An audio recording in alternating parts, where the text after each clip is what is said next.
या आमच्या भावकीचा फोन होता. या का नाही सगळ्यांनी माझं चांगलं आलेलं बघवतच नाही बघ. तर सांगतो सगळी एका माळ्याची म्हणे आहेत काय.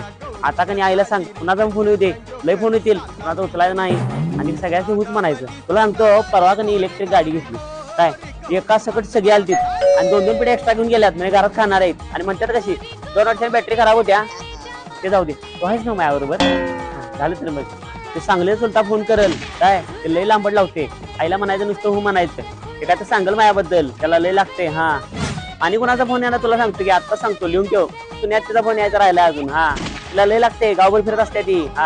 आणि की नाही ती आली की नाही गाड्या 100% घालणार. आईला सांगायचं हलक्या गाण्याचे राहू नकोस बाई, तुला की नाही जे काय सांगल ते फक्त हो म्हणायचं सोडून द्यायचं. ते जाऊ दे व्हायच ना माझ्याबरोबर. मिया बेबे राजी तो क्या करे काजी. ही भावकी की नाही काड्या घालाय बसल्या, आपण हलक्या गाण्याचं व्हायचं नाही. आपण आपल्या पद्धतीनं शुभमंगल